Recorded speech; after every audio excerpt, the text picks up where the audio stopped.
Olá, pessoal. Mais um podcast iniciando. Luz, câmera e gestão. Mais um episódio sem a digníssima minha esposa Jaque, que teve alguns compromissos lá na clínica, mas a partir do próximo ela está com a gente. E para iniciar esse episódio, não posso deixar de pedir para você curtir esse episódio, compartilhar com seus amigos, nos grupos aí, você que é dentista, nos grupos que você tem da faculdade, porque hoje vai ser um episódio muito legal, falando principalmente aí da parte cirúrgica, de ATM, né? Um convidado muito especial. Então curta, compartilhe, assine o canal aqui, ative o sininho, isso é importante para o YouTube entregar essa mensagem para mais pessoas aí de um conteúdo super interessante, tá joia? E agradecer também ao nosso patrocinador oficial, a Sorria Contabilidade Inteligente, você que está chegando na hora aí de fazer seus impostos, né? Todo mundo fica meio com medo, com receio do leão pegar, né? A Sorria é uma empresa que é especializada para dentistas, né? O pessoal lá de São José do Rio Preto, tem o Anderson, o Rodolfo, super gente boas. Eles tiveram essa sacada aí de ajudar nós, cirurgiões dentistas, aí para fazer o imposto de renda, fazer o acompanhamento, e cada vez a coisa está se estreitando mais. Eu acho interessante você ter esse acompanhamento. Para você que tiver interesse, vai ter um QR Code aqui abaixo, né? Que você entra em contato direto com eles para ter todo esse suporte para pessoas que realizarem esse primeiro acompanhamento que veio aqui do canal, vai ter um descontinho lá, uma coisa bem legal, tá joia? Vamos falar agora do nosso convidado de hoje, um professor assim super renomado aqui, né, no Brasil, e é um cara que eu já tinha visão de trazê-lo já há algum tempo. Ele é cirurgião dentista, né? Cirurgião bucomaxilofacial, cirurgião artroscopista, tá? Depois a gente vai falar um pouquinho, é um nome meio difícil, talvez você nunca tenha ouvido, mas a gente vai falar bastante disso aí. Introdutor da artroscopia no Brasil, introdutor dos implantes extraoral para reconstrução da face, introdutor da técnica de ancoragem do disco articular da ATM, idealizador da técnica de dupla ancoragem do disco articular, primeira cirurgia de prótese de ATM realizada no Brasil em 1990, idealizador do sistema de prótese em PIC para ATM, primeiro brasileiro a conquistar o ISSN Awards em 2023, olha que legal. E trabalhando aí há mais de 20 anos, né, com a articulação temporomandibular. Vai ser um prazer assim conversar com você, professor Vladimir Genovese. Eu é quem agradeço o convite aí de estar aqui. Espero contribuir de alguma forma que a gente puder informar ou formar. É um prazer. Agradeço imensamente aí o seu convite. E espero que a gente tenha uma boa conversa aqui. Nós que agradecemos. Eu tenho certeza que a gente tem muito que aprender, né? Eu sou apenas um interlocutor aqui de uma aula que você vai dar para nós hoje, né? E é importante a gente salientar que esse conteúdo vai ficar ali parado no YouTube para a gente relembrar futuramente, né? Eu acho que isso é muito importante para essa geração de dentistas, de cirurgiões que vêm sendo formados, né? Para fomentar mais a pesquisa, fomentar mais o interesse na área, e com profissionais que a gente traz aqui, escolhidos a dedo, que sabem o que estão falando, né? São referências na área, a gente não traz qualquer um, né? Então você é um dos professores aí que a gente tem o prazer de receber. E para iniciar nossa conversa, professor, eu já gostaria de entrar no bate-papo ali, de como surgiu o doutor professor, né, Vladimir Genovese. A odontologia surgiu como no seu caminho? Você já tinha um pai, uma mãe? Você já tinha algum parente, familiar que te trouxe para dentro desse mundo da odontologia? Ou você caiu de paraquedas na área? Gostaria de contar um pouquinho dessa história. Na verdade, não, eu nunca quis ser dentista. Eu sempre quis ser médico. Não tenho ninguém na família na área da saúde. Meu pai foi CEO de uma grande empresa, minha mãe foi do lar, meus irmãos, cada um seguiu o seu caminho, meu irmão foi industrial, o outro foi jornalista, e eu não tive ninguém assim que, Vladimir, vai fazer medicina ou odontologia, não, eu sempre quis ser médico desde pequenininho, e na verdade eu tinha dois sonhos na minha vida, um de ser piloto de corrida, eu corria de kart, e queria ser médico, mas infelizmente eu tive um acidente na época de vestibular E isso impediu aí que eu continuasse por 1 ano e 8 meses meus estudos. E eu também, tinha acabado de fechar um contrato para ir correr de Fórmula Van Diemen, na Inglaterra. Isso, o sonho foi por água abaixo. E aí eu parei de estudar, fiquei um bom período sem poder andar. E aí quando eu voltei, eu falei, vou fazer administração. Fiz até o 3º ano de administração e na sequência eu falei para minha mulher, já tinha casado, recém-casado, falei, você quer ficar comigo? Fica. Não quer, eu vou voltar a estudar e vou fazer medicina. E aí eu entrei na odontologia. E acabei gostando muito da odontologia, muito mesmo. Uma área muito nobre de se trabalhar. E a cirurgia foi desde o 1º ano. Eu gostei. Na primeira aula de apresentação na faculdade, aquilo me chamou muita atenção. E aí, na época, um colega nosso chamado Nelson Eduardo Paris Colombini, que já veio a falecer, lamentavelmente, nós acabamos criando uma amizade muito boa e eu acabei pedindo para que ele me ajudasse no meio da cirurgia, se eu podia entrar com ele em sala, alguma coisa assim, e o Nelson permitiu. E eu fiquei como um estagiário dele, observador, naquele período todo, até que eu me formei. Aí nós fizemos uma parceria. Aí, depois de uns 3, 4 anos, a gente acabou se separando. Continuamos amigos, mas se separamos. Ele tocou a vida dele, eu toquei a minha. Aí o Nelson foi embora para a Suíça e eu fui embora para os Estados Unidos. E aí começou uma nova história na odontologia, uma nova filosofia de interpretação da articulação. E na época ninguém mexia na articulação, na época ninguém fazia absolutamente nada, era tudo oclusão dentária que mandava na articulação.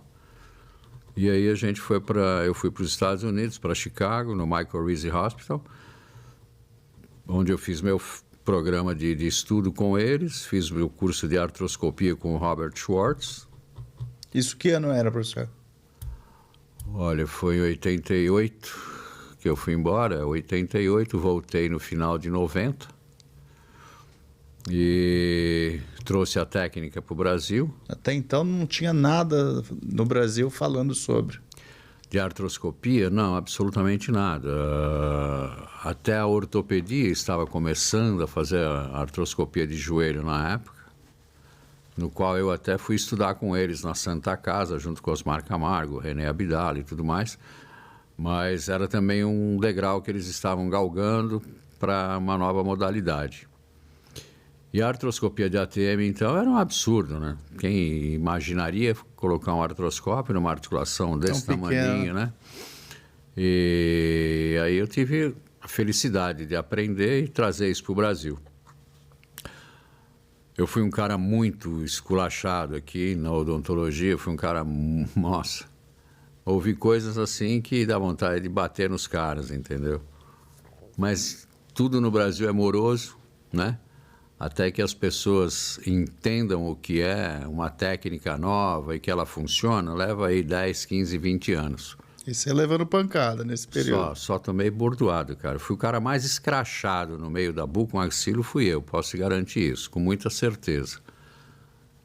E um dia eu falei, o que eu faço hoje, esses imbecis aí vão um dia fazer. E é verdade, hoje está todo mundo falando de artroscopia, né? Hoje virou a moda, né? Virou moda, cirurgia da moda hoje, né? Eu sou contra o que estão fazendo, totalmente contra. Acho que isso tinha que ter um manifesto pelo Conselho Federal, Conselho Regional e pelo Colégio Brasileiro, para que você elabore um curso que dê formação científica para o pessoal, para depois ensinar a técnica cirúrgica. Porque técnica até eu faço, né? Não é difícil. Então eu acho que assim, o que estão fazendo hoje, infelizmente, a indústria toma conta, né? E muitas iatrogenias, né, professor? Bastante. A gente tem no consultório pelo menos 2, 3 casos por semana. Olha, doutor, eu fiz uma cirurgia. Que cirurgia você fez? Fiz uma artroscopia faz 1 ano, faz 1 ano e meio, não abro mais a boca, não aguento as dores, enfim. Por que isso? Falta de conhecimento científico. Não é colocar o artroscópio dentro da articulação, ir lá e manipular e resolvi o problema. Mentira. Você não sabe o que você está vendo. né? Eu acho que você primeiro precisa saber o que é uma articulação, o que ela te oferece de fisiologia, de fisiopatologia, de patologia, o que é uma lesão intraarticular, para você pôr o artroscópio, fazer um diagnóstico preciso da articulação e conduzir o tratamento. Mas você vê cursos aí de 12 horas, 8 horas. Porra, eu levei 3 anos para aprender isso tudo. E fazendo ali quase todos os dias. Direto. E tenho 40 anos de experiência nisso. Até hoje eu não sei nada. Pô, imagina essa molecada que está saindo hoje.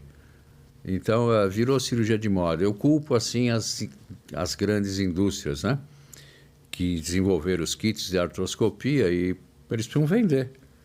Aí contrataram aí... Interesse comercial. Comercial, puro comercial. Aí contratam lá 3, 4 profissionais, vamos dar curso, e aí tá frente. Eu lancei um curso agora, depois de 37 anos fazendo artroscopia. É o primeiro evento que eu me propus a fazer, são do dia 23 ao dia 27 de junho, aonde eu exijo que o profissional que vá fazer esse curso com a gente tenha 10 cirurgias de ATM aberta. No mínimo, para que ele saiba o que é a anatomia da articulação, como trabalhar na articulação. A partir daí, a anatomia artroscópica é bem diferente. Pois eu vou te falar que eu tive 2 candidatos, mais nada.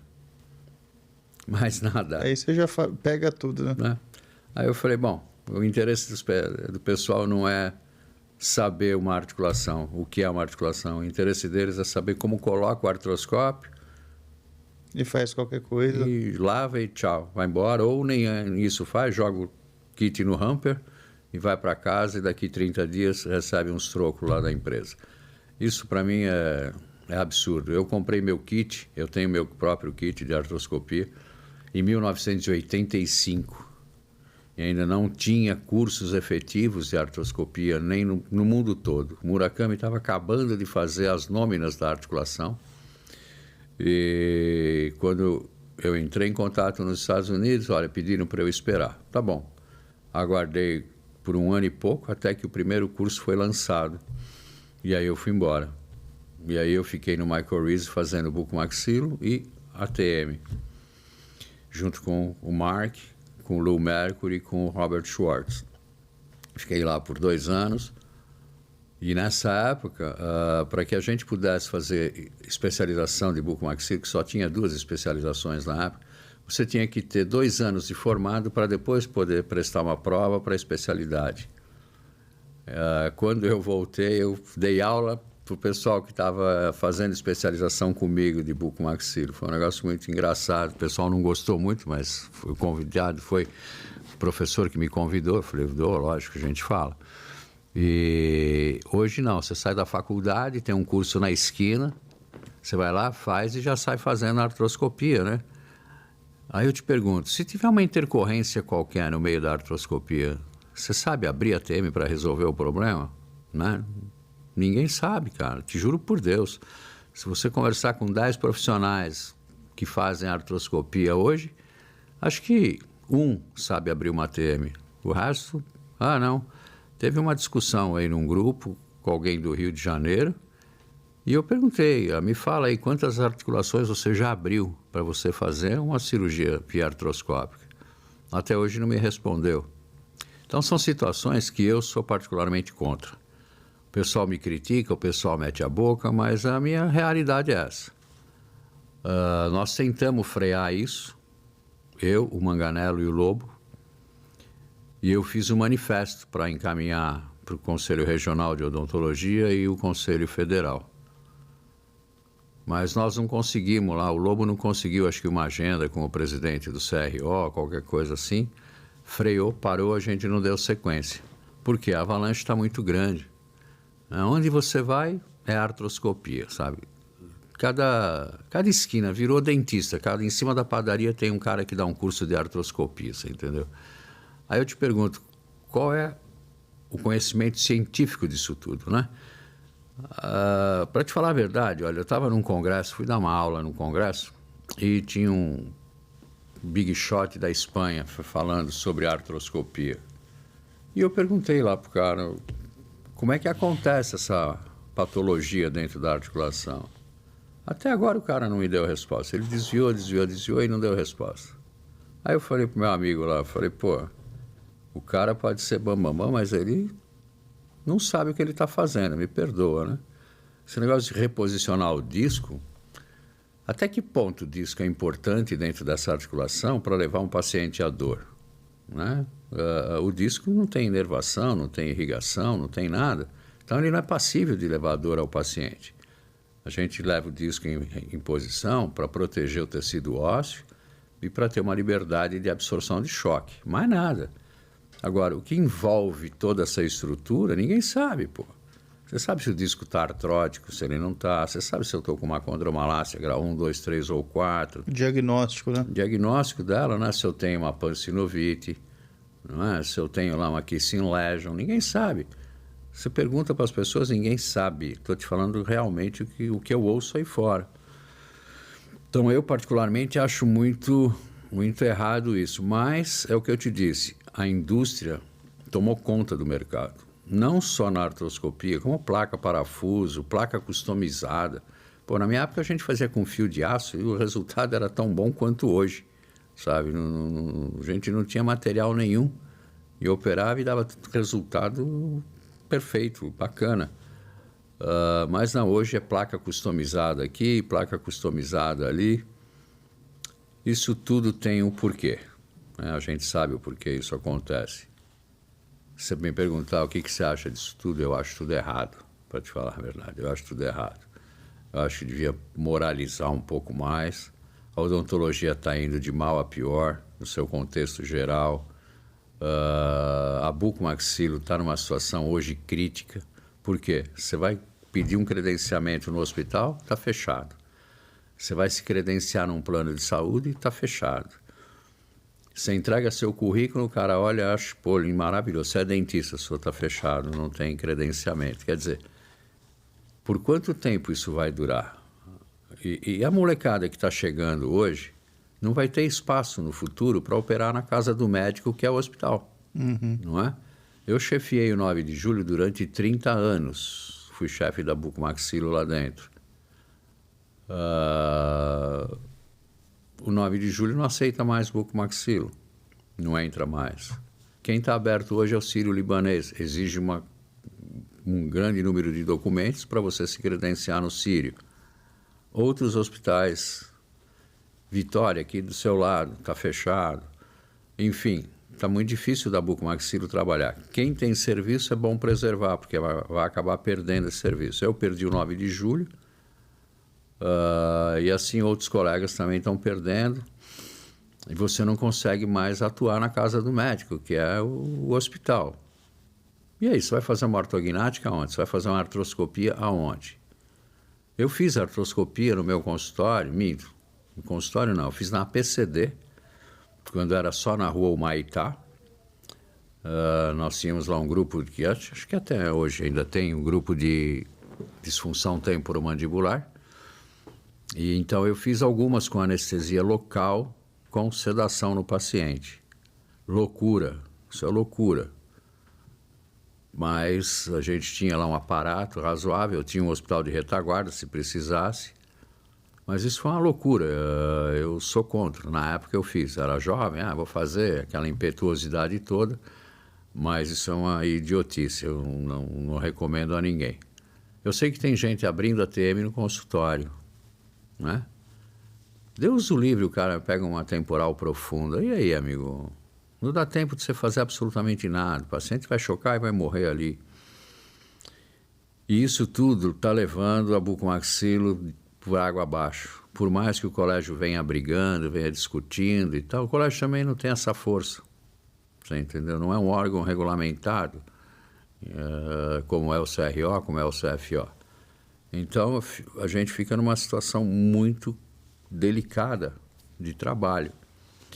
Então, hoje você tem... Eu, graças a Deus, tenho 4 hospitais que eu tenho, não porta mais, eu não atendo mais porta, mas que a gente pode internar e operar, e por vezes eles chamam a gente para atender um paciente ou outro. Mas a preocupação é da molecada que está chegando, né? Não vai ter onde trabalhar. Ou moraliza-se isso, O que eu quero dizer com moralizar é parar, desculpa o termo, com essa putaria de material. É parar com isso, para que você tenha valor como profissional e que alguém acredite em você como homem, como pessoa, como profissional, honestidade no seu trabalho. A partir daí, eu acho que a gente começa a recuperar um pouco o espaço que está sendo perdido e está sendo detonado. A A conta não fecha, né, professor? Não fecha, né? A crânio-maxilo vem crescendo, né? Vem brigando muito com a gente. Agora lançar esse negócio de harmonização orofacial, o conselho me libera aí para qualquer dentista fazer cirurgias estéticas da face. Isso me perdoa, cara. Pode vir me processar, não tem problema. Isso para mim é crime. Primeiro, você não tem conhecimento suficiente para isso. Não tem formação para isso. Eu acho que o único cara que tem essa condição hoje de fazer é a bucomaxilo. Por quê? A gente vive na face 24 horas por dia, né? E a gente pega lacerações de face extensa, traumas horríveis, e a gente vai lá e resolve, graças a Deus. Aí eu te pergunto, o cara sai da faculdade, o que ele sabe? Não sabe nada. Mal e porcamente sabe fazer uma classe 1 de dente, né? Muitas vezes nem clínica, né? Nem, né? E aí ele está habilitado. Ele vai fazer um cursinho lá de 24 horas, ele está habilitado a fazer uma cirurgia na face. O que tem de processos rodando, o que tem de pacientes sequelados em função disso, é algo meio que absurdo, né? E com isso, o que acontece? A odontologia vai caindo, né? Vai caindo. Então, a credibilidade vai terminando. E a gente que estudou aí 40, 50 anos, vai fazer o quê? Não é? Acaba perdendo para a molecada e perdendo para os conselhos de medicina, que bloqueia a gente. O conselho regional nosso não faz absolutamente nada. O federal está brigando. Essa atitude do presidente de liberar habilitação para dentistas normal, comum, eu acho errado. Eu acho que o cara tem que fazer especialização ou residência da bucomaxilo. A especialização, eu acho que ela tem que passar no mínimo para 7, 8 mil horas, né? Assim como a residência é hoje. Não só cirurgia oral menor, onde tem um hospital de base para dar treinamento de trauma, essas coisas todas. Não só trauma, mas as patologias orais também. Para que depois você fale, bom, agora eu posso fazer um curso de habilitação em cirurgia de estética da face. Sim. Eu não faço. Já tive vários pacientes que me procuraram e eu falo, não faço, não é meu métier. Eu também minha sou filha dessa faz. filosofia.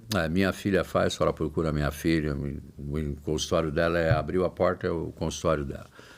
E eu acho que assim, a cirurgia plástica, o pessoal está aí há X tempo, 6 anos de faculdade, mais 5 anos de residência para fazer cirurgia plástica da face. Eu acho que é uma área deles isso. O pessoal que por ouvir isso não vai gostar do que eu estou falando, mas eu acho que meu pensamento falar, né? é Precisa, a gente está aqui para isso, né? Eu acho que certeza. Meu pensamento e meu raciocínio é esse. Com certeza. Então eu acho que assim, cada um tem o seu espaço, tem paciente para todo mundo, né? Acho que a gente não precisa colocar as mãos pelos pés aí, sabe, inverter as coisas. Eu acho que cada um pode trabalhar do jeito que sabe. Eu gosto muito de ATM, me dediquei na ATM, faço de tudo dentro da bucomaxilofacial. Por exemplo, eu aprendi que a gente trabalha no quadrilátero da face, né? Do arco cigomático para baixo até o ocioide. Essa é a nossa área. No Brasil já se fala de fronte para baixo.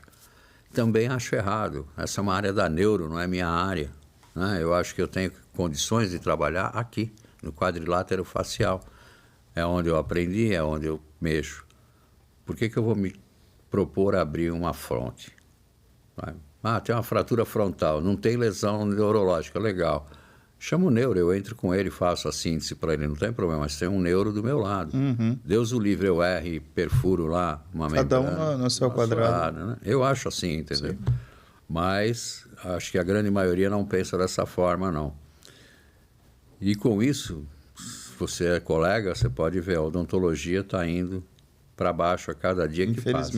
Infelizmente, né? Mas voltando um pouquinho na sua formação, o que te trouxe para a parte da cirurgia, né? Foi a vontade ali de fazer a medicina? Você se sentiu mais próximo? Não, eu vou buscar a bucomaxila para ficar mais ali dentro do ambiente hospitalar, né? Como que foi sua formação? Depois você teve a porta de hospital. Como que foi essa vivência sua dentro da cirurgia? Assim, no primeiro dia de aula na faculdade, lá de apresentação dos professores, um falava de prótese, o outro falava disso, eu falava, puta, não é nada disso, eu não quero isso. Aí chegou o Loduca, que foi meu professor, e apresentou, ele não era meu professor de cirurgia, ele foi dar aula de anatomia, mas ele vendia o peixe falando de bucomaxilo. E aí ele mostrou uns slides muito legal de trauma que eles faziam, estavam começando no serviço do Tatuapé, e, puta, eu vi aquilo e falei, pô, é por aí que eu vou na área da cirurgia. E aí, então, abriu a escola, começamos a estudar, e eu, de cara, comecei a pensar na cirurgia bucomaxilofacial. E o que eu te falei anteriormente, o Colombini era assistente do Loduca. Nessa época ele estava na faculdade em Santo Amaro, estava no 3º ano, eu acho, mas ele já tocava alguns serviços hospitalares. E eu conversei com o Nelson, falei, eu posso conversar com você? Pode, um menino muito gente boa. Aí nós conversamos, eu falei, pô, eu gostaria de uma oportunidade. Se você puder me ajudar, eu te agradeço. E o Nelson abriu as portas, me trouxe para estagiar com ele. E aí eu fui para o Tatuapé, no Hospital Municipal, fiquei com o Nelson no Municipal. E aí eu comecei, então, a me dedicar muito a estudar os traumas da face, comprando livros, estudei o trauma. Na faculdade, para falar muita verdade, hoje eu posso falar, eu nunca fiz um dente, cara, nunca restaurei um dente na faculdade. De endodontia, era um absurdo, porque o meu amigo fazia endo, eu pegava o raio-x dele e mostrava para o professor falando que era meu e boa. E foi passando, entendeu? Mas, assim, o que me chamou muita atenção foi exatamente isso. Depois eu fui para o Manganello, como no Hospital do Matarazzo, a gente ficou com o Manganello, ele já era médico, estava fazendo a odontologia, estava ele e a Eduina na época, e acabei ficando com o Manganello, acho que 1 ano, 8 meses, alguma coisa assim. E aí eu fui embora, consegui tudo isso lá nos Estados Unidos e fui embora.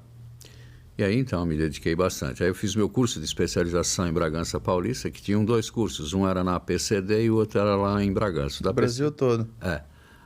O da PCD eu perdia o dia de prova deles. E aí eu fiz a prova aqui na Faculdade de São Francisco. Aí passei na prova. Só não gabaritei a prova porque eu não sabia o que era SCAR. O inglês eu não conseguia traduzir. O cara falou, pô, Vladimir, você fez isso todo dia. Eu falei, eu não sei o que é, paciência. Aí o cara me deu 9,75. Aí eu fiz a especialização. O Garlip, nem sei se ele está vivo ainda, tomara que esteja. Mas isso eu tinha 30 anos, 32 anos de idade. E aí eu tive... Você já tinha a bagagem da ATM, né? Já. E aí eu dei sorte, fui atrás também. Peguei um serviço no Hospital Pio XII, em Guarulhos. Em 80, eu estava no 3º ano, em 82, 83, eu peguei um serviço que um colega meu, é médico ortopedista, ia comigo e ele carimbava as fichas lá e dava atendimento junto comigo. Nesse hospital eu fiquei 22 anos, até que o dono veio a óbito, a mulher vendeu o hospital e mandou todo mundo embora. Hoje é o hospital da Unimed. Aí tem um hospital bem próximo aqui, o hospital hoje chama Santa Virgínia, né? Antigamente era São José do Brás. Atuei nesse hospital durante 14, 15 anos. Tinha um hospital aqui na Conselheiro Carrão chamado Hospital e Maternidade Vila Carrão. A gente chamava de Muquifinho, porque era muito ruim aquele hospital. Também eu assumi o serviço lá. E a Beneficência Portuguesa em São Paulo. Então eu fazia 4 hospitais durante um dia só. Aí eu peguei o serviço do 9 de julho. O 9 de julho estava numa mudança muito grande e tudo mais. Eu acabei ficando no 9, me dediquei a ele. Aí eu fiz uma seleção do que era compensatório ou não para eu trabalhar. Eliminei alguns hospitais. Fiquei, na verdade, com o 9 de julho e com o Hospital Pio XII, em Guarulhos. Fiquei no 9 até 2018. 19 eles me mandaram embora. O Pio XII, infelizmente, o Gino faleceu. Aí a mulher dele, depois de um período, acabou vendendo o hospital. Ela é dona hoje do Hospital Independência, lá em São Miguel Paulista. Também atuei lá com eles um período, mas era muito longe, acabei parando. E essa foi a minha trajetória, até que a gente galgou algum espaço. Dei aula aí no Brasil inteiro, falando de artroscopia, depois de ancoragem do disco e recentemente de prótese de ATM. Ninguém sabia que a gente tinha feito, nunca reportei nada, nem escrevi trabalho a respeito da prótese que a gente fez em 1990 aqui no Brasil, porque o insucesso foi fatal. Em 5 anos a paciente tinha que ser reoperada. Isso me deixou muito chateado, na verdade. E eu nunca escrevi nenhum trabalho a respeito, porque não era o que eu queria escrever com o resultado, sabe, satisfatório, legal, bacana, né? E então eu abandonei isso. Aí eu fui atrás de novos materiais para descobrir qual material seria o ideal para fazer uma prótese. Mas o tempo passou, a gente acabou fazendo outras coisas, até que a gente trouxe a técnica de ancoragem do disco articular, que eu também aprendi nos Estados Unidos, em 92 foi isso. Aí eu trouxe para o Brasil, aí a gente fez alguns casos, e eu tive uma recidiva muito grande. Aberta aí. É isso, tudo aberto. Aí a gente teve uma recidiva grande. Aí eu mudei a técnica, passou para dupla ancoragem. E graças a Deus a gente teve um sucesso melhor com a técnica da dupla ancoragem do que com uma única âncora. Via artroscópica, a gente deu início no trabalho de ancorar disco em 2003, 2004. Já faz tempo também. Faz tempo. Mas aí, depois de um período, eu parei. Porque o resultado não é o que a gente imagina. Se já é difícil aberta, né? Imagina ela via artroscópica, né? E o resultado, depois de 1, 2 anos, é horrível. Eu digo horrível porque você tem que reoperar o paciente, né? Então é ruim. Não faz sentido, né? Não faz sentido você ficar lutando, brigando para colocar um fio lá. É melhor você abrir, faz direitinho. E hoje só se fala em ancoragem do disco. Eles falam em discopexia, que é um termo errado também, mas eles falam em discopexia via artroscópica, né? Só que o pós-operatório e o follow-up deles ainda é muito curto, né? O pessoal ainda não tem um follow-up de 5 anos, 3, 4 anos, sei lá, para eles evoluírem o paciente e ver o resultado. Faz uma ressonância antes, durante e depois, para a gente ir analisando e comparando. O que eu acho engraçado, cara, assim, você vai no congresso, o pessoal só mostra o que deu certo. Ninguém tem coragem de mostrar o insucesso. E o que eu acho que a gente tem que apresentar é o insucesso. É onde você aprende, né? Dali é que eu falo, ó, eu mudei a técnica por causa disso.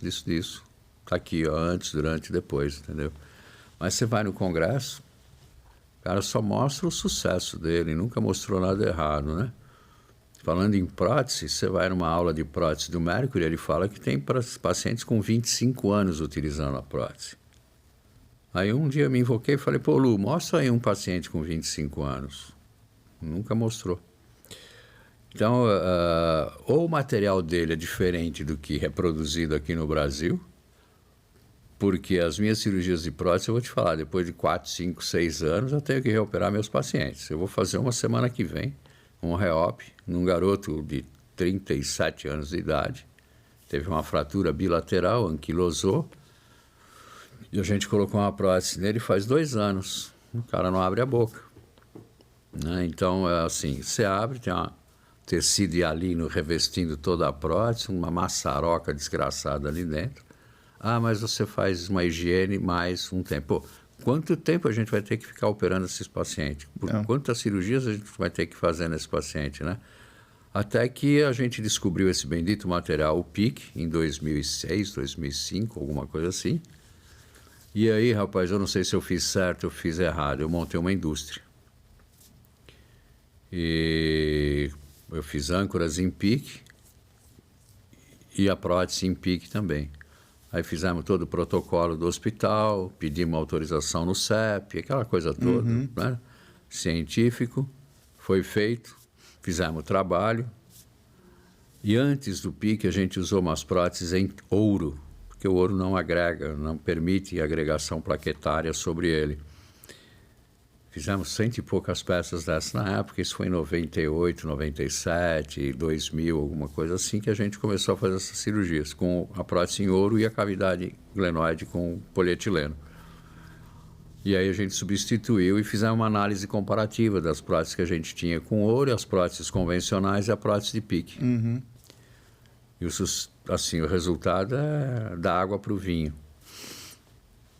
Corrosão, essas questões. É absurdo mesmo. O PIC não permite isso, ele não permite agregação. E aí eu tive uma infelicidade, um paciente fraturou, até está reportado no último trabalho que eu escrevi, que está na revista.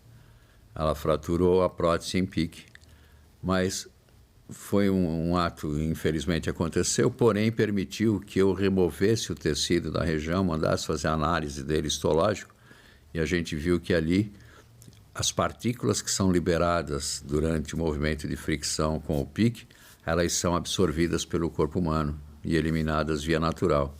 Diferente das partículas do polietileno ou do titânio, do níquel cromo cobalto, que não são fagocitadas e ali formam um tecido hialino bastante sério e células gigantes ao redor. E aí acaba anquilosando o paciente novamente. E, então isso provou que esse material é superior ao material convencional. Porém, a fábrica, infelizmente, eu não tive condições financeiras, tive que fechar. E hoje a gente está tentando reabrir ou vender esse projeto para alguém, para que alguém dê continuidade.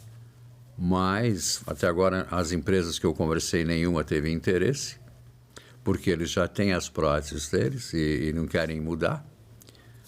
E eu estou tentando me organizar financeiramente para reabrir essa empresa. Até na próxima terça-feira eu tenho um compromisso com um colega que talvez entre como investidor para que a gente volte a abrir, para eu pedir o registro final da Anvisa, que eles, na época, eles me pediram um trabalho bem robusto. E aí eu fiz um trabalho bacana, ao longo de estudo, de 20 anos de estudo com a prótese de ATM, no qual a gente acabou ganhando esse prêmio aí da Elsevier. E tomara que a gente consiga reabrir para tirar o registro definitivo e poder comercializar essa prótese. E creio que seja menos custosa também. Bem menos custosa, bem menos. Uma prótese dessa hoje, para te falar a verdade, daria para vender no mercado a 50, 60 mil reais. Mesmo ela sendo customizada, que eu não vejo diferença nenhuma entre a customizada e a prótese de estoque, tá? O que eu acho é a preguiça do cirurgião na hora de aplainar o tecido para adaptar uma prótese de estoque na região do ramo mandibular. Eu quero customizado. Outro dia um colega levou quase 10 horas para fazer uma cirurgia de prótese customizada que não entrava na mandíbula do paciente. Por aí você vê. Então, no convênio, nunca eu pedi uma prótese customizada. Mas, digamos, mesmo que a prótese em PIC seja customizada... Ainda assim é mais em conta. É mais em conta, entendeu? Apesar do PIC ser bastante caro, ele é bem mais caro que o titânio. É uma resina. É uma resina, um material plástico, né? Ela é derivada do petróleo, e aí tem um trabalho químico em cima, e ela é 100% compatível com o corpo humano. Então, é algo assim muito, muito, muito legal mesmo. Mas, sabe, é o que eu falo para a Yara, que trabalha comigo há 30 anos. Yara, isso vai ser sucesso daqui 20 anos. A gente deu um start, como eu dei o start com a artroscópio há 30, 40 anos atrás. Daqui 20 anos o PIC vai ser sucesso. Inclusive tem usado bastante em reconstruções ósseas, né? Você vê aí o pessoal... Maxila atrófica, perda horizontal e vertical de mandíbula. O pessoal também está fazendo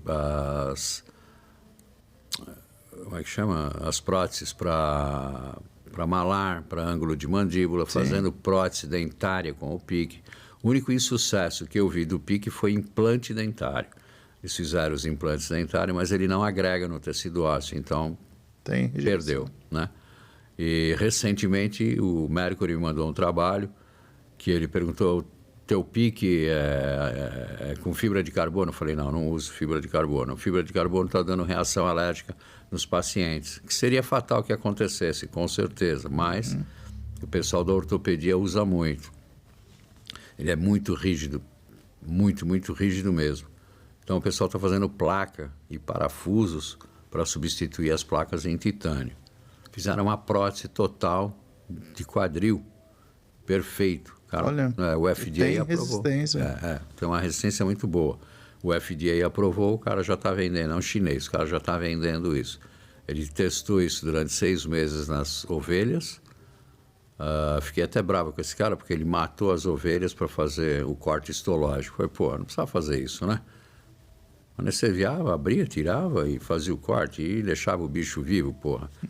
Ele não gostou muito do que eu falei, mas enfim, aí ele conseguiu com isso tudo no FDA e no CIE a aprovação para ele poder comercializar, produzir e comercializar.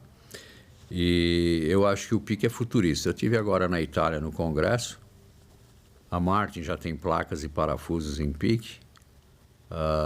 Uma outra empresa grande lá que eu vi, uma italiana também com placas e parafusos. Teve uma que já fez uma prótese de ATM em PIC com um desenho diferente da minha, porque senão eu já teria acionado o cara, mas o desenho dele é um pouco diferente, mas muito legal, muito legal. E eu acho que ele vai ter sucesso mesmo na Europa com esse material.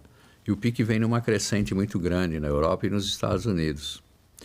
E o Mercury já me pediu umas 3, 4 vezes para eu mandar meu conjunto de próteses para ele fazer todos os testes nos Estados Unidos, para ver se ele viabiliza ou não eles fazerem isso. Aí eu conversei com um amigo, que é muito amigo dele, foi sócio dele, falou, não faça isso. Ele vai copiar e vai dar para a Stryker vai produzir, você vai brigar e vai acabar perdendo. Não mande os peças. E tem a pegada também do livro de metal, né? Essa questão das pessoas estarem passando por esse momento, né? Sim. De sair da corrosão ali, de tudo mais, né? Então... Eu acho que, minha opinião pessoal, tá? Eu acho que o PIC é o futuro. Eu acho que ele é futuro mesmo. Vem numa crescente grande. Eu conheço o PIC desde 2006. A gente começou a estudar. Tem uma literatura vasta lá sobre o PIC. E eu acho que a gente usa um PIC puro com bário. Não é um PIC tipo que vai a fibra de carbono.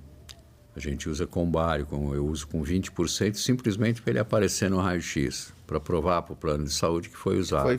Foi feito. Mas tem o PIC com 6% de bário, que também aparece no raio-x, não tão forte, mas ele aparece, né?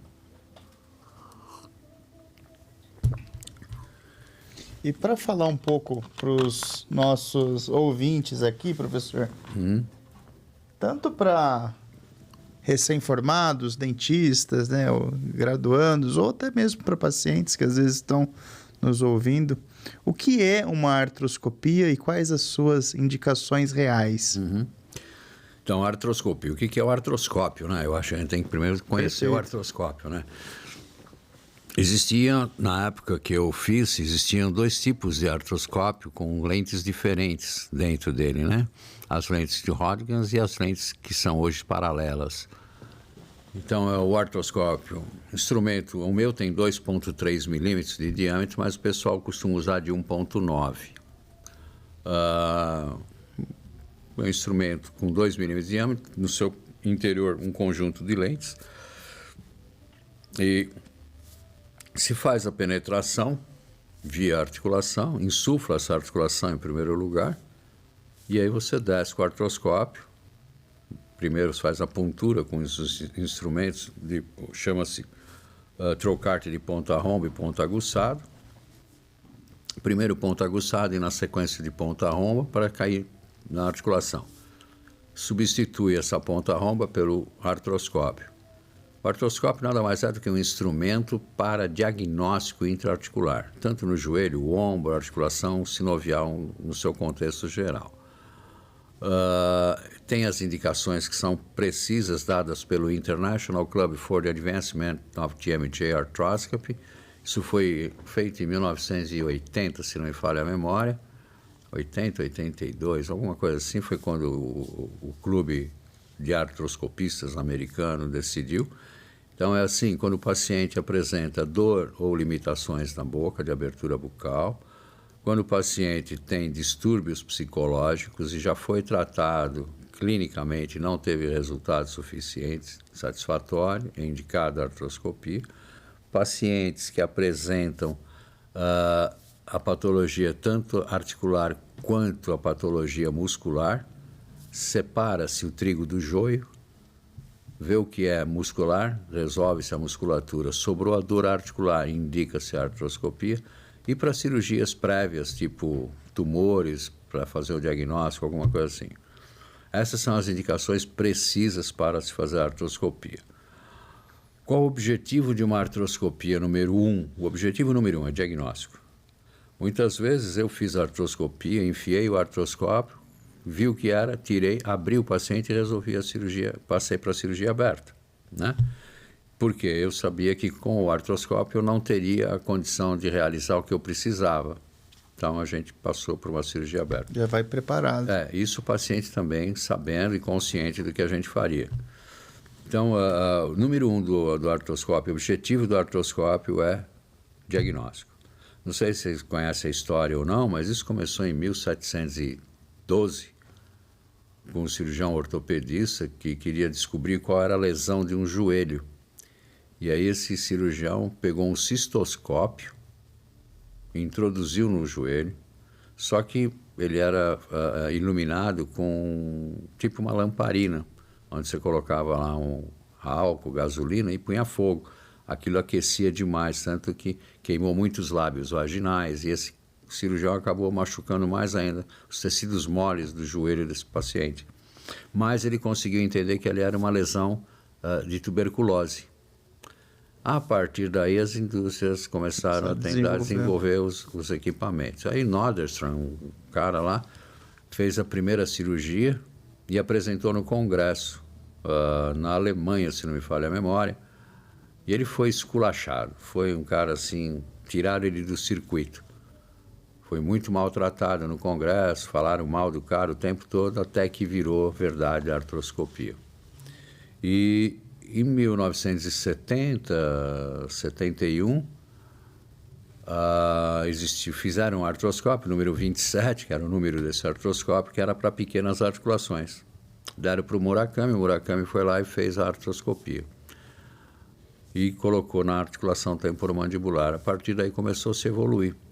E aí o Murakami, o Sanders, o Romlund, Moses, Newley e outros profissionais acabaram se somando ao Murakami e com o trabalho individual de cada um acabou fazendo a nômina da articulação. A partir de 78, 79 começou-se então a fazer a artroscopia. Ela migrou do Japão para os Estados Unidos. Nos Estados Unidos teve um boom muito grande. Depois ela veio para o Brasil comigo e em 2000 e pouquinho ela foi para a Europa. E aí começou a crescer na Europa também. Então, quando o paciente chega no consultório e eu vou propor uma artroscopia, eu oriento, olha, vou fazer um diagnóstico preciso da sua articulação, diferente da ressonância magnética, que é padrão ouro, esse aqui é brilhante, porque ele é perfeito. Se precisar, eu posso abrir qual é o modelo da cirurgia. A gente faz uma incisão pequena de 1 centímetro, assim, e abre a sua articulação. Pode fazer, doutor, tá bom, legal. Aí a gente parte para a cirurgia. Muitas vezes a gente resolve tudo via artroscópica mesmo ou não. Mas o objetivo número 1 é entender o diagnóstico da articulação. A partir daí você tem a segunda porta de entrada, que você pode manipular com alguns instrumentos, fazer uma plastia na articulação, remover tecido que está ali morto ou tecido fragmentado, alguma coisa assim. E eu fiz uma técnica para colocar o disco na sua posição, porque antigamente a gente usava uma agulha, chama agulha de Reverdin, não sei se você já ouviu falar ou não, que a gente introduzia a agulha, passava pelo disco, tracionava e fazia uma sutura no tragus. O que acontecia? Pela tração, o tragus acabou necrosando e morrendo. Eu perdi o tragus de um paciente assim. E aí eu liguei nos Estados Unidos, conversei com o Schwartz, falei, não sei o que, ele falou, vamos parar com essa técnica que não vai funcionar. Eles pararam lá e eu parei aqui. Então, era muito legal, você tracionava o disco perfeito, sabe, ficava bacana. Só que, por tração, abria a boca, ele forçava os tragos para frente. Aquilo foi necrosando os tecidos até morreu o tragos. Aí eu fiz uma técnica que eu entro com artroscópio via tragos, localizo o que eu preciso, substituo o artroscópio, passo ele para a primeira punção na frente, localizo novamente o disco, faço uma terceira punção a 1 centímetro mais ou menos da primeira, com a pinça eu traciono o disco, protruo a boca do paciente, deixo o disco posicionado, entro por dentro do tragos, perfuro e instalo a âncora. E aí vem a dificuldade. Instalar a âncora é 2 minutos, agora a dificuldade é passar o fio amarrar lá dentro. Aí eu fiz uma pinça que ela tem assim, você põe o disco aqui no meio e ela perfura o disco. A ortopedia usa muito para fazer no bíceps. E aí eu fiz uma pinça, assim, um colega meu quem fez para mim, ficou muito legal. Aí eu vou lá, pinço o disco, perfuro, nessa pinça já vai o fio, e aí com outro instrumento a gente puxa o fio e aí amarra. Eu vou te ser sincero, eu levo 1 hora e meia para fazer um negócio desse. Aberto eu levo 30 minutos. Anestesia não é Coca-Cola, não é verdade? Então eu prefiro fazer aberto, o resultado é bem mais confiável. Previsível, né? Não é confiável. E o paciente não... O pós-operatório é muito semelhante ao de uma artroscopia. Porque o trauma da cirurgia aberta que a gente utiliza hoje com incisão endaural bem pequena na região, é um trauma muito pequeno, sabe? O edema na região é de 0 a 10, 4, 5, não passa disso. 3, 4 dias está normal. Tá bem. Via artroscópica também tem o processo de edema, que pode levar 2, 3 dias, pode ter o extravasamento de líquido na região, fica aquele volume todo que também em 24, 48 horas desaparece. Eu te sou franco em dizer, cara, faço artroscopia há X tempo, tenho mais de 10 mil realizadas, eu prefiro abrir o paciente e fazer via aberta a cirurgia de ancoragem. Hoje eu uso dupla, né? Polo posterior e polo lateral. Traciono posterior, depois traciono lateral, fixo e acabou a história. A gente resolve isso em 30, 40 minutos. E se eu for fazer via artroscópica, eu te confesso, com toda a habilidade, com todo o conhecimento e experiência, é 1 hora e meia para fazer aquilo.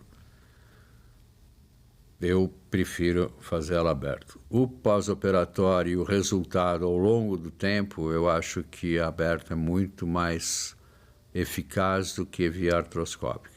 Eu, particularmente, no meu segmento dos meus pacientes, que não são poucos, não é?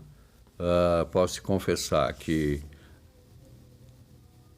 as que eu fiz via artroscopia, eu refiz quase 95%.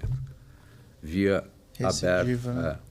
Via aberta eu tive uma recidiva muito grande com uma única âncora, e via dupla ancoragem teve uma recidiva de 4,2% no último trabalho elaborado.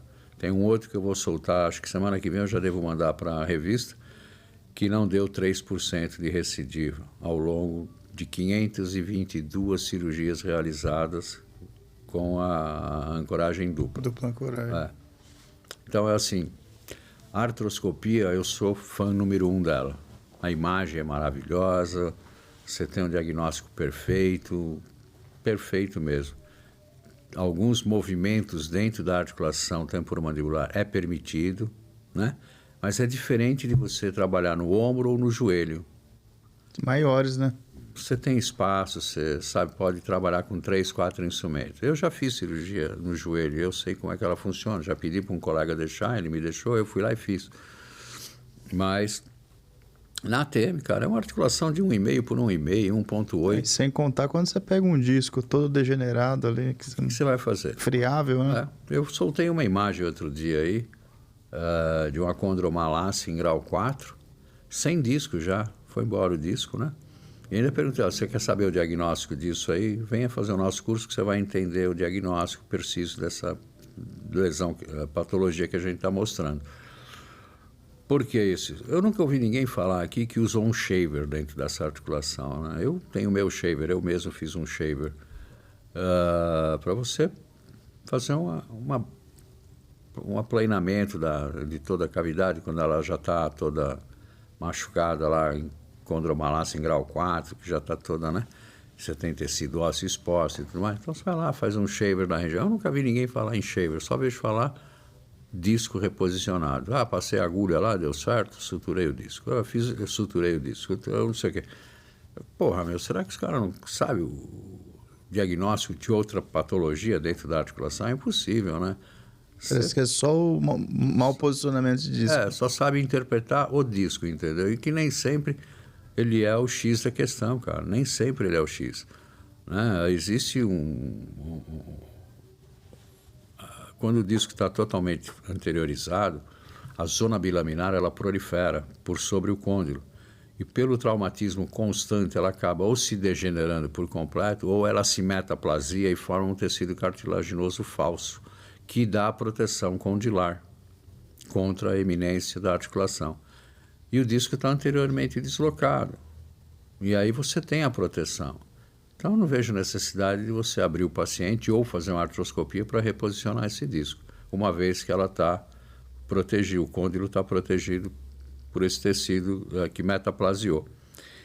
Então, será que o pessoal sabe interpretar isso numa imagem de ressonância magnética? Não sei. Aí você mete o artroscópio lá dentro e examina, será que o cara sabe diferenciar o disco com essa zona bilaminar que metaplasiou ou não? Ou ele vai direto, pinça o disco, traciona, imaginando que reposicionou esse disco 100%. E aí vai lá, passa o fio de sutura, olha que lindo, bacana, legal, tá legal. E o resultado disso daqui 3, 4 meses, 1 ano, né? Qual é ele? O senhor tem acompanhado os resultados do Young, Granizo, que são pessoas aí que também têm um nome forte dentro da artroscopia? Então, o Granizo a gente discutiu prótese, na verdade. Eu nunca falei com ele de artroscopia, não, mas a gente discutiu prótese. Esse cara que o Falbo trouxe, como é que ele chama? O espanhol lá? Grandão. Não é o Rafael? Não é o Rafael. Como é que chama, rapaz? Gil, é isso? Não. Puta vida, eu tô vendo o cara na minha frente e não lembro o nome dele. Esse cara, eu discuti artroscopia com ele, eu te confesso que não gostei do que eu ouvi, porque no meu conceito ele não me mostrou absolutamente nada científico, sabe? Mostrou técnica. Técnica qualquer macaco faz bem treinado, me perdoa, mas é a verdade. Eu gosto de cara que discute ciência, que estuda o que está acontecendo ali dentro. Eu vou te falar, em 1989, antes de terminar meu curso lá fora, o David Blaustein era o chefe da faculdade de Illinois. Ele me convidou para fazer uma pesquisa, ficar na faculdade fazendo pesquisa da membrana sinovial, para que eu localizasse dentro da membrana a proliferação neutrofitária. A gente ganharia o prêmio Nobel. Falei, eu agradeço demais o seu convite, mas eu vou voltar para o Brasil. Aqui eu vou ser um cucaracha qualquer. No Brasil eu sou o pioneiro nisso tudo, então eu vou voltar para o Brasil. Eu acho que meu sucesso é maior lá. Não aceitei o convite e vim embora para o Brasil. O David pegou o Leslie Refes para fazer esse trabalho. O Refes fez, até hoje não acharam a proliferação de neutrófilos na região. Não sei se o Refes continua fazendo ou não a pesquisa dele lá, eu acredito que não. Isso já tem quase 40 anos, eu acho que não. Mas assim, com o Granizo, ele faz artroscopia o quê? Há 20 anos, 18 anos, alguma coisa assim. Eu acho que cara, eu vou te ser muito sincero e honesto. O brasileiro não valoriza o brasileiro, ele valoriza o americano, o europeu, o chinês, sabe? Mas o brasileiro não dá valor ao próprio brasileiro. É mais fácil você encantar a molecada, olha, vamos para a Espanha fazer um curso com o Granizo, do que vamos aqui no Tatuapé fazer um curso com João da Silva, você entendeu? Eles acham que o cara sabe mais do que a gente, ou vai ter um título lá da Espanha e tudo mais. O Manganello vai levar um grupo aí agora para lá, né? Então, eu penso dessa forma. A gente tem profissionais muito capacitados aqui no Brasil, que são pouco valorizados. Fora que existe, assim, o cara é meu amigo, eu vou proteger meu amigo, né? Existe isso. Teve um congresso, acho que foi Santa Catarina, Porto Alegre, não foi Porto Alegre, acho que foi Santa Catarina, não me recordo agora, do COBRAC. E eu fui convidado para falar. Aí pediram para eu falar sobre prótese de PIC numa aula de trauma, num evento do trauma. Eu falei, vocês convidaram o cara errado. Eu não vou falar em trauma da ATM, eu vou falar de prótese para ATM, né? Se vocês quiserem, eu falo de prótese, falo de artroscopia, falo o que vocês quiserem sobre ATM, o assunto que vocês quiserem a gente fala. Enfim, o grupo de artroscopia estava montado. Era o Sato, Pastore e Companhia Limitada. Del Santo, acho que estava junto, uma coisa assim. Aí eu recebi o e-mail da seguinte forma: se você tiver interesse, é para essa aula. Se não tiver interesse, por favor, avise que a gente vai desconsiderar. Cara, eu mandei um e-mail para o Colégio Brasileiro, mandei um e-mail para o presidente desse evento, que ele passa aqui, se eu estiver aqui, ele vai do outro lado, ele não passa do meu lado não, mas eu meti a bronca mesmo, falei o que eu achava que tinha que falar e acabou a história. E falei, se não gostar, eu tô velho, mas eu ainda sei bater bastante, então se não gostar, vem falar comigo, não tem problema nenhum não, eu tô aqui à disposição. Esse modelo que existe no Brasil é muito ruim, porque existe cara no Nordeste muito capacitado, que ninguém dá valor pro cara. No Sul tem gente muito competente, ninguém dá valor pro cara. Eu vou trazer o Mercury para dar aula aqui, eu vou trazer o Wolford para dar aula aqui, eu vou trazer... Quem mais eles trazem aí? Sei lá, um monte de gente aí. E você que estudou pra caralho, muito, sabe tanto quanto eles, não tem valor aqui, não tem. Estou te falando que não tem porque eu passei por isso, sabe? Eu passei por isso e passo por isso. É algo muito ruim, porque não se faz só a ciência pura, se faz a ciência com meu amigo. Ciência política. Você entendeu? E eu acho isso também errado, mas quem é o Vladimir para discutir isso, né? Eu meto a boca mesmo, falo, e quem gosta, gosta, quem não gosta, que me procure, mas eu acho que está tudo errado. Pô, se o cara faz... Eu assisti até coloquei no Instagram 2 respostas para o rapaz lá, que não se fazia ortognática aqui no Brasil, o Antenor Araújo, era isso aqui, mentira. E eu desminto mesmo, na cara dura, mentira isso. Manganello, Lobo, Colombini, a gente já fazia. Há tempos. Né? O Antenor, quando eu estava nos Estados Unidos, ele veio embora para o Brasil, trazendo o Calau com ele para fazer cirurgia ortognática. A técnica do overgaze, ou sagital, aí como o pessoal chama. E eu fui, ele estava voltando. E ele trouxe o Calau a tiracolo para ensinar ele aqui no Brasil a fazer as cirurgias. O mérito dele, acho legal, bacana, muito legal. Só que ninguém lembra que o Colombini foi para a Suíça. Antes do Antenor, quando eu fui para os Estados Unidos, o Nelson foi para a Suíça aprender a fazer cirurgias ortognáticas. E ninguém falava nada, né?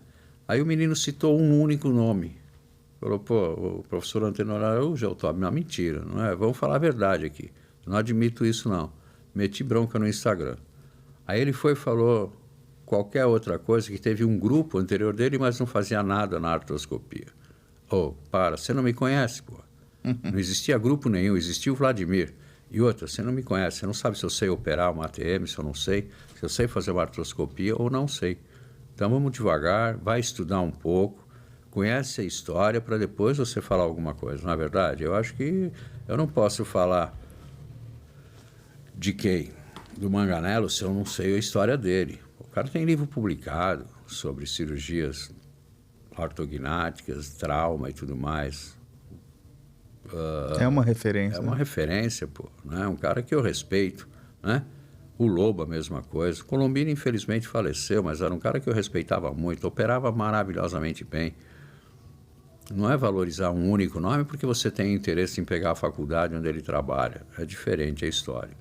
Então, via artroscopia, não muda, é a mesma coisa, é igual. Eu nunca fui convidado para ir no Congresso do Norte e Nordeste. Nunca fui convidado para ir naquela região. E eu te garanto, lá tem cara muito competente, profissionais extremamente habilidosos, com conhecimento científico, que tem pouco valor perante ao Colégio Brasileiro, que é um órgão forte, né, nosso, que é o maior congresso que tem pelo Colégio Brasileiro, e são poucos valorizados, né? Isso deixa a gente um pouco chateado. Por exemplo, o Lobo não foi chamado para ir para o COBRAC. Pô, o Lobo é um homem de experiência, tem 50 anos de profissão, tem milhões de cirurgias realizadas. Não foi chamado. O Manganello também não foi chamado.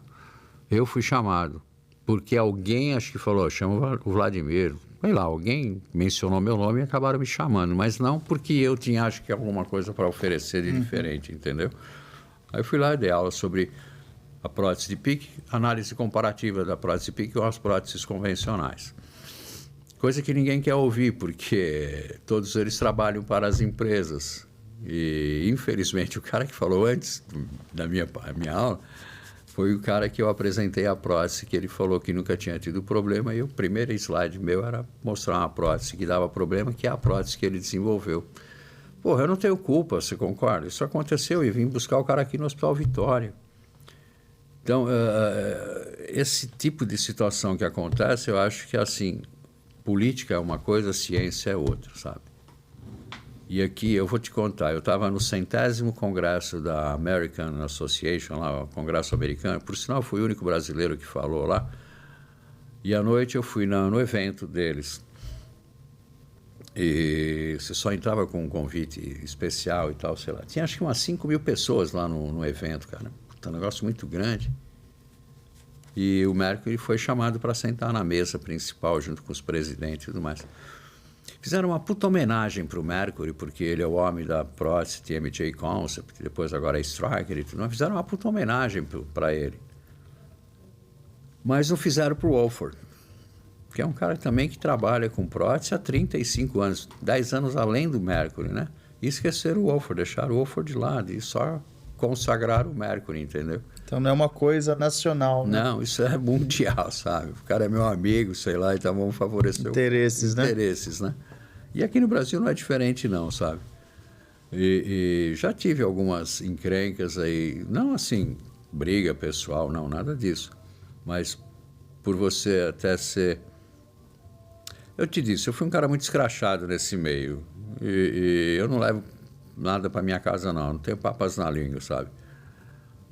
Se eu acho que eu tenho que falar, goste ou não, eu falo. E eu mandei já e-mails para o colégio, mandei e-mail para presidente. Uns responderam, outros não. O Conselho Regional, eu alertei, cara, em 2000 e... Acho que foi em 2006, 2004, alguma coisa assim. Eu alertei... Sobre as artroscopias. A artroscopia, falei, por favor, tomem cuidado, isso é assim, ela é linda, maravilhosa, porém é perigoso. Assim como você baixar uma maxila pode matar um paciente, tirar um dente pode matar, a artroscopia também mata um paciente se errar. Tomem cuidado, eu acho que tem um curso, tem que ter curso assim, tem que ter um manifesto para isso. Mandei para o Conselho Regional, para o Colégio Brasileiro e para o Federal. Nenhum dos 3 órgãos me respondeu. Nenhum dos 3.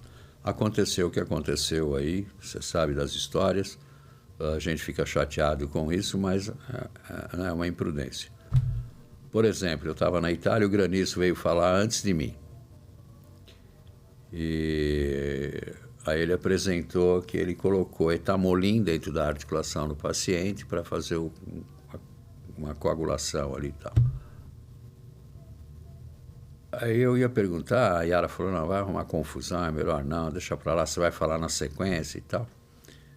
Eu não gostei de não ter perguntado, sabe? Uhum. Mas eu ia falar para ele, cara, se você pega uma veia aí, o que acontece com esse etamolim? Vai isquemiar o paciente, ele vai morrer. Então, eu sou contra o uso do etamolim aí dentro. Primeiro que Não existe na literatura nada que diga que você tenha que usar ele lá dentro. E, por outro lado, o risco é inerente. Errou, pegou uma veia ali, injetou 1 ml, leva o paciente a uma isquemia cerebral e você vai levar ele à morte. Mas aí não, você é o próximo. De fato, eu era o próximo a falar. Deu uma segurada. Deu uma segurada e eu acabei aceitando a opinião dela, não perguntei nada, né? E isso foi motivo de uma discussão severa num grupo de bucomaxilo que a gente tem, porque eu falei para não usarem isso. Olha, vocês usem o que vocês quiserem, que não serve para nada também. Visco-suplementação, tudo isso não serve para nada. Mas vocês usem. Mas, pelo amor de Deus, não use etamolina intraarticular. Se você errar a injeção ali, você vai complicar a vida de alguém. Nossa, rapaz, é uma briga, mas é uma confusão. Aí, no fim, eu falei, olha, se eu errei, eu peço desculpa, mas volto a repetir, não façam uso disso dentro dessa articulação. Ou de qualquer outra articulação, que vocês podem levar alguém a óbito. Ninguém falou mais nada, aí o Falbo, que é o administrador, pediu para a gente encerrar, porque o negócio estava ficando meio quente. Aí a gente acabou encerrando a nossa conversa ali. Volto a repetir, não faça uso disso, porque é perigoso. Não é que eu vou, sei lá, não, uma sequela que em 2, 3 dias passa. Não, mentira. Você pode levar o cara a óbito, né? Então vamos ter um pouco de consciência. Mas eu acho que você tem assim muitas coisas que falta uma disciplina, entendeu? Falta alguma coisa ainda, alguma regulamentação, diria eu, como manifesto para a cirurgia de ATM em geral, não só a artroscopia não, para a cirurgia em aberta, fechada, não importa qual modalidade você vai fazer, mas tem que ter um manifesto para isso, assim como tem para a ortognática. O Belmiro, que é o presidente agora, me pediu para eu fazer a nota técnica de artroscopia. Eles já tinham feito, ele pediu para eu revisar isso aí. Por Deus do céu, cara, tem acho que uns 20 nomes ali que fizeram essa nota técnica, né? Posso falar para você, não aproveitaria 40% do que eles escreveram ali. Aí eu refiz toda a nota técnica, mandei para o Belmiro, falei, avalia, se achar que está bom, põe aí, se não achar, não põe, joga fora, faz o que você quiser. E mandei para um outro colega também, ver se estava certinho. Tá? O cara falou, porra, mais que isso é impossível. Eu falei, tá bom. Até agora o Belmiro não me respondeu, disse que está ocupado com os congressos e tudo mais. E eu pedi para ele, falei, não põe meu nome, não fala que fui eu que revisionei, não. Agora já todo mundo vai saber mesmo. Então eu falei, não põe meu nome, fala que você leu aí, que você aprendeu. A mesma norma técnica que é dos Estados Unidos eu fiz no Colégio Brasileiro. Ela é dura, é um negócio seríssimo. Não sei se eles vão aceitar ou não, entendeu? Vai ser difícil, né? Mas é um negócio sério. Por quê? É o que a gente falou anteriormente, né? A odontologia e a buco está indo... Eu entendo esse lado seu também de querer discutir e não ter papas na língua, porque você passou por todo esse processo, né? Você teve desde o início e sabe que a coisa está se arruinando, né? Sim, verdade. E eu acho que é complicado você não ter... Porque o principal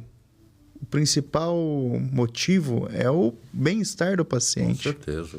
E não é o que a gente está obtendo, hoje, né? Hoje não é, né? Então, paciente mutilado, é paciente ainda óbito, é paciente a gente tem um caso, saindo pior do que estava. Né? Com certeza. A gente tem um caso, estamos aguardando o convênio liberar uma perfuração e laceração do disco pós-artroscopia. Isso o que acontece na hora de você penetrar, ou penetrou com o instrumento errado, em vez de ir com o rombo, entrou com o agudo, né, com a ponta aguçada, ou entrou com muita força lá para dentro e estourou o disco do paciente. Aí você vai falar, vamos fazer uma sutura via artroscópica? Não tem condições. Então tem que abrir o paciente, suturar, limpar esse paciente, né, deixar ele bonitinho. Tem um outro caso também, via artroscópica, que foi feito por um colega famoso aí. O paciente está com uma fibrose articular, fibrosou tudo lá para dentro. Limitação de abertura. Está com 18 milímetros de abertura. Uma menina nova, 22 anos de idade. Fez artroscopia faz 8 meses, 1 ano. e não consegue abrir a boca. Diz que no pós-operatório ela já não se sentiu muito bem, não estava tão confortável e tudo mais, e foi evoluindo de mal a pior. O profissional, olha, é assim mesmo, já melhora, faz exercício, enfim. Pediu uma ressonância, uma maçaroca lá para dentro. Aí eu te pergunto, pô,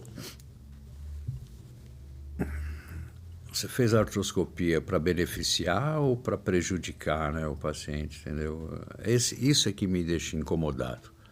Faça sabendo que você vai encontrar lá dentro, ou pelo menos tenha noção do que é o que você vai achar lá dentro, né? Olha, eu estou aqui com uma kissing lesion, eu tenho aqui um nódulo vilonodular inflamado, a membrana sinovial está desse jeito, o disco está anteriorizado, mas pouco importa, não está dando um closet lock nesse paciente, nada disso, não dá aderido, né? Dá para mobilizar o disco, mas antes, vamos ver o que ele tem, a gente faz o que precisa. Depois, se precisar, reposiciona esse disco ou não. Mas não, o pessoal coloca o artroscópio, não sabe, acho que, interpretar o que está lá dentro, a não ser o tal do disco. Faz uma lise lavagem, boa. Pronto, e vai embora, né? Então, eu acho isso muito errado, sincero e honestamente falando. A gente fez um programa de fellow aqui no São Luís, aqui do teu lado, no São Luís, durante 1 ano, só de ATM. A gente fez um programa de fellow no Hospital Presidente, também de 1 ano. Eu posso garantir que as pessoas que participaram daquilo entenderam o que é uma articulação. E no final viram as técnicas cirúrgicas, né? Então hoje tem pessoal de Mogi das Cruzes que opera hoje ATM, menina que opera muito bem ATM, cara do lado do meu consultório que opera ATM e nunca tinha aberto uma ATM, né? O pessoal que passou comigo no 9 de julho, que não foi 1 nem 2, foram vários profissionais, todos sabem o que vão fazer dentro da ATM. Porque eu sou um cara muito exigente, muito chato para isso. Meu filho, bucomaxilo, sabe abrir uma ATM, ele sabe o porquê ele está abrindo aquela bendita ATM, né? Então, eu cobro muito a ciência. Porque técnica é fácil, né? Se você conhece a anatomia, o resto vai embora, não é verdade? Agora, quando você conhece a anatomia, conhece a patologia, ficou muito mais fácil. E aí você vai lá e resolve o problema cientificamente e tecnicamente. Fica claro o caminho. Fica claro, não é? Você sabe o que tem ali e como resolver o problema. Olha, eu fui chamado do cara que enfiava um prego na cara dos outros, eu fui chamado do cara que enfiava uma taxinha na cara dos outros, né? E o aventureiro na prótese no Brasil. Hoje todo mundo faz artroscopia, todo mundo faz ancoragem do disco e 90% faz o uso da prótese no pessoal aí. Então, o que me chateia disso tudo é o uso indevido das coisas, né? O cara pediu um kit de artroscopia, ele não sabe nem o que ele vai fazer, abre, joga no hamper, fecha o paciente, mete 2 agulhas, lava o paciente e vai embora. Vou fazer viscosuplementação com não sei o quê. Não serve pra porra nenhuma. Aquilo fica tudo na superfície articular, dá uma lubrificada e permite o deslizamento e acabou. Não nutre, não faz nada. Não existe nada que prove que aquilo penetrou na cartilagem, que repôs a cartilagem. Não existe nenhum trabalho na literatura que mostre isso. Enfim, quanto custa um frasquinho? Sei lá, R$1.000 ou 5.000, não sei, né? Em 1 minuto você vai ganhar quanto? Então, isso me irrita, você entendeu? Isso me deixa muito irritado. E são poucos, né? Que tem o pensamento, né? Correto. Eu acho que da minha época, que fala a nossa mesma língua, acho que é uns 4, 5. Né? É uns 4, 5. Não vou te falar que eu não ganho, ganho dentro de um padrão adequado, dentro de algo correto, né? Naquilo que a literatura diz e o que está escrito nos protocolos aí do colégio, do CRO, sei lá eu da onde. A gente recebeu ontem, do plano da Notre Dame, cirurgia ortognática para que a gente use 4 placas na maxila e 2 placas e mais 4 placas na mandíbula. Para que mais placa, pô? Não vejo necessidade de mais placa, né? Eu faço uma em L e uma reta, uma em L e uma reta, e 2 retas, ou às vezes uma só e com 2, 3 parafusos. E tá tudo bem, né? E resolve o problema, né? E a gente recebeu da Notre Dame para ver se a gente quer se credenciar ou não com eles, ofereceram um valor que eu achei legal, né? E a Yara acho que vai fechar o pacote com eles. Então, não tem necessidade de você usar uma placa customizada. Para que isso, caralho? Para que? Fala, uma placa customizada? Não. Se uma custa R$700, a customizada custa R$50 mil. É o imediatismo, né? Não é? O pessoal formando agora, quer coisa para ontem. Querem comprar uma Ferrari muito rápido. Você entendeu? Eu acho que é mais ou menos isso. Querem, né? Sei lá, esbanjar dinheiro. Mas, cara, isso é vida curta.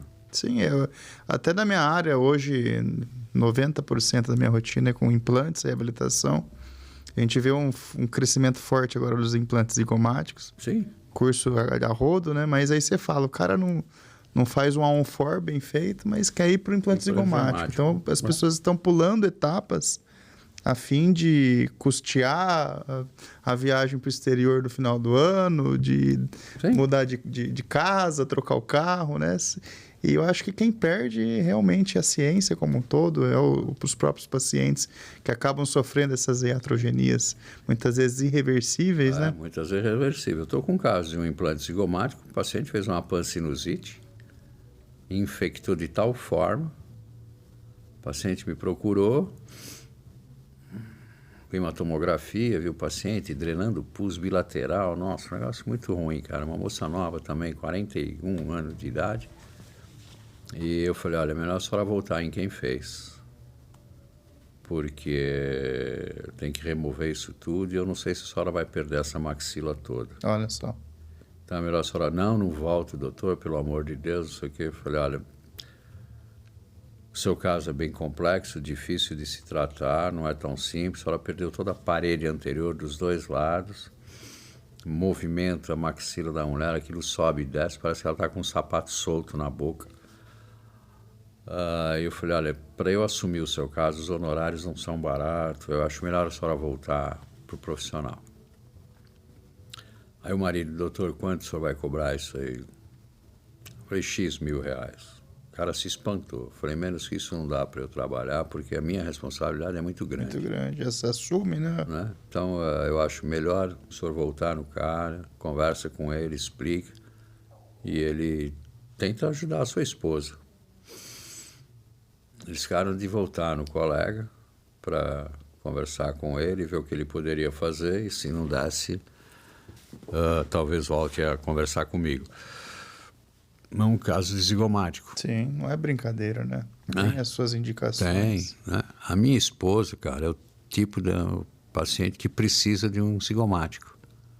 Eu fiz uma placa para ela, essa que está na moda também, sabe? Sim. Com reconstrução total e tudo mais.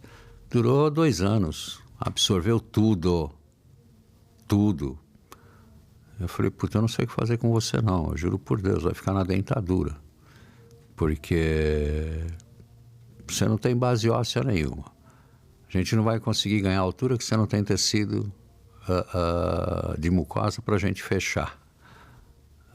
Fazer um zigomático, não sei se é viável ou não. Fiz uma tomo dela, vou pegar, acho que terça ou quarta-feira, deve ficar pronta, para ver o que sobrou ali e o que dá para a gente tentar fazer na boca dela. Caso de Ferreira Expedipal, isso não tenha dúvida, né? Mas o zigomático talvez eu não faça, sabe? Talvez eu não faça. Não por ter que transfixar seio, não, nada disso, não. Porque eu acho que ainda não é o... A gente não tem ainda, assim, 10 anos de evolução, 5 anos de evolução, né? Uhum. Até um colega nos Estados Unidos, a gente estava conversando, ele fez um zigomático numa paciente dele com um tumor.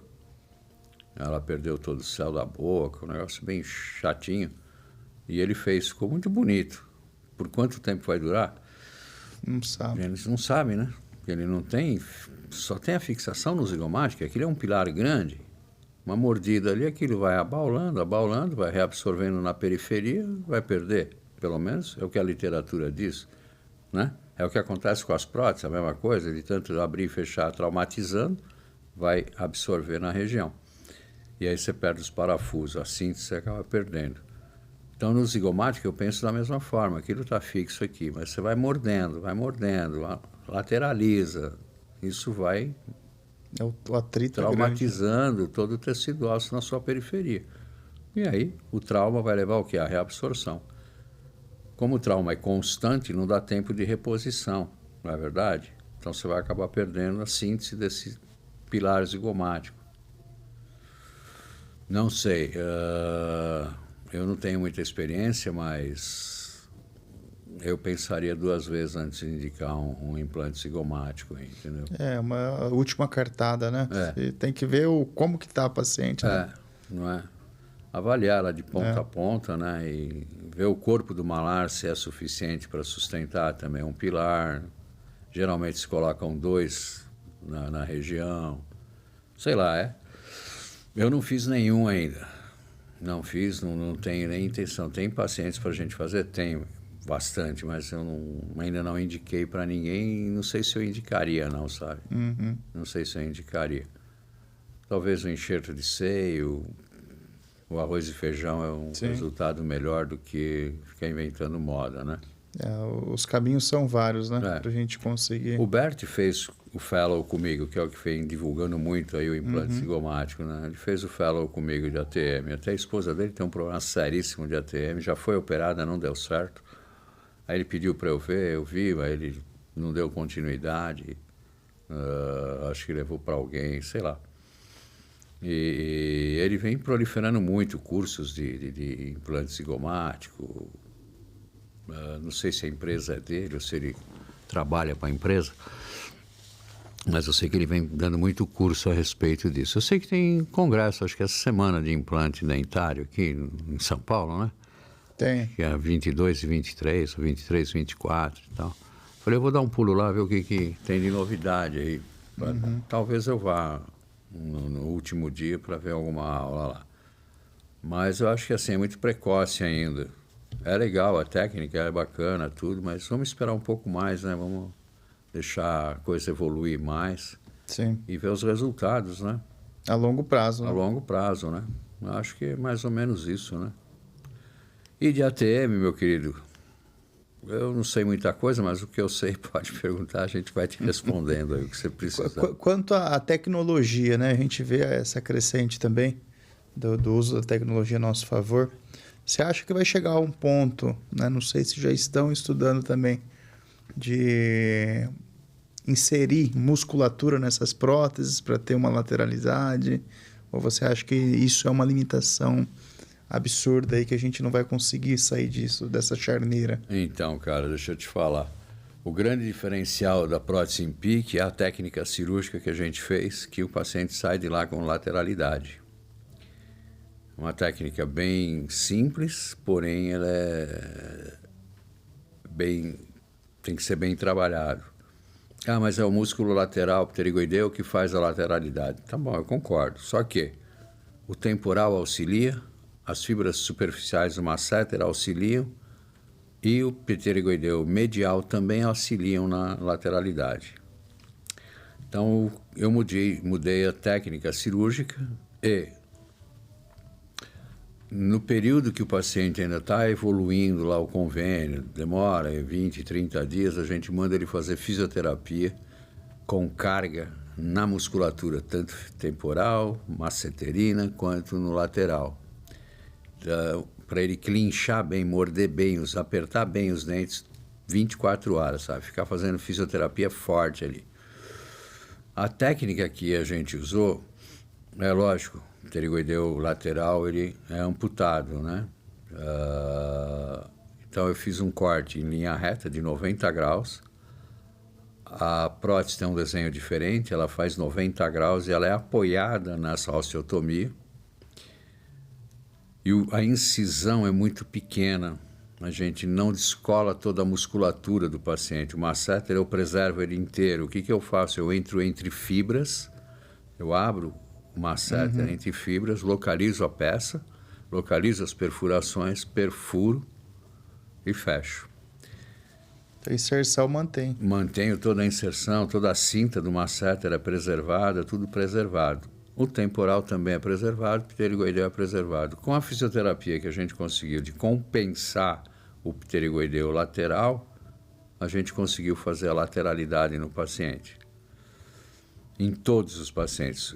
Eu fiz um estudo com 19 casos cirúrgicos, né? E em todos os casos a gente conseguiu o movimento de lateralidade, protrusão e retrusão também.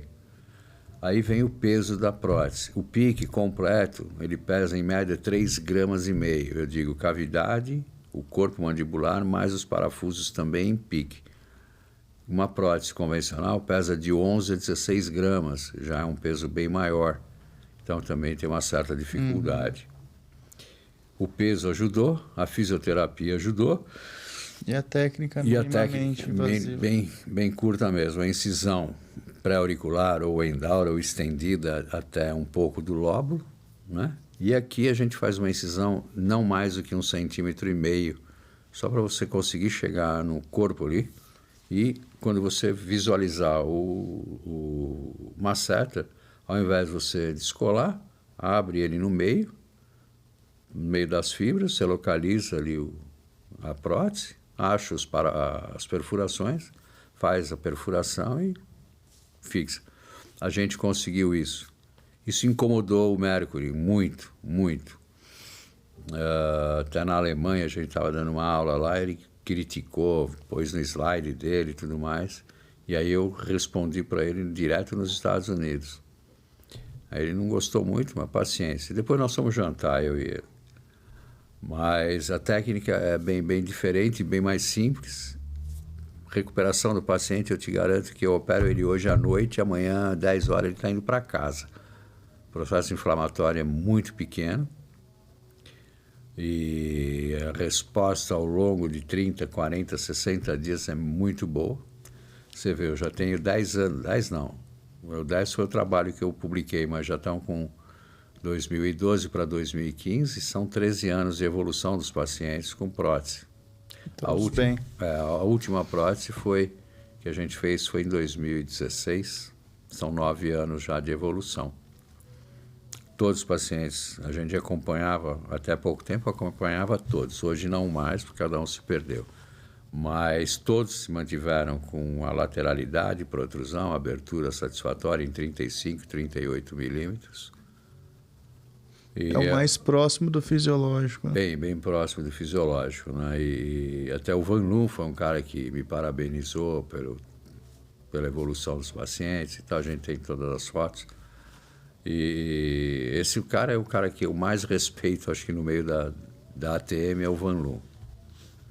Você vai falar, pô, Mercury, Wolfer, legal, bacana, mas o Van Loon foi o cara que fez o melhor trabalho até hoje, para mim, na minha opinião, sobre a ATM, foi dele.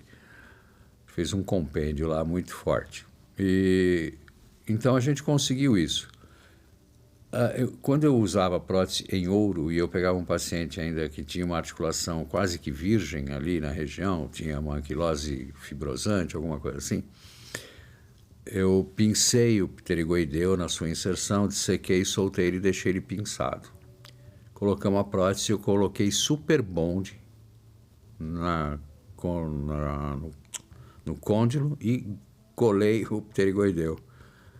Por incrível que pareça, deu certo. Funcionou. Porém, cara, é difícil você fazer aquilo. Você tem que fazer uma incisão um pouco maior para poder ter uma visão melhor ali, separar, pinçar a inserção dele no côndilo, bem na fossa. Pincei ele, tiramos ele de lado, fizemos a cirurgia toda, levamos em posição. E aí, no côndilo, a gente colocou super bond. Pô, não pode. Falei, eu assumo, pode ir que eu assumo. Aí a menina que trabalhava comigo, não trabalha mais hoje, comprou o super bond, joguei lá umas gotinhas, por trás eu coloquei uma gaze para não deixar o super bond escorrer e colei. Esperei ele secar, saiu no dia seguinte e a mulher estava normal. Um mês depois, normal, abrindo e fechando e lateralizando, legal. A gente evoluiu essa mulher, acho que por 6, 7 meses, depois ela desapareceu. Olha, Ela desapareceu, não sei como é que ela evoluiu depois. Ela fez uma prótese em ouro com a cavidade glenoide em polietileno. E eu grudei a inserção do pterygoideu lateral na cabeça da mandíbula, que é o mesmo modelo, o mesmo desenho da prótese de pique. É igualzinho. Ficou perfeito, sabe? Agora, quando você pega um paciente anquilosado, que já não tem mais estrutura anatômica nenhuma ali, aí você amputa tudo. não adianta. Não vai adiantar nada. Agora, com a técnica que a gente desenvolveu, com a compensação dos músculos que auxiliam na lateralidade, a gente teve sucesso. Eu acho que isso é que valeu a pena para a gente, o Sevier, separar o nosso trabalho, mandou para a ISSN, a ISSN também passou por não sei quem lá e a gente ganhou o prêmio, que foi 20 anos de estudo, alguma coisa assim, nem sei o título do trabalho, sabe? Mas é o que valeu, que é o que valeu aí o prêmio, né? Muito bom. Muito bem, foi muito legal, valeu a pena. Vamos ver até onde vai isso tudo aí. É isso aí.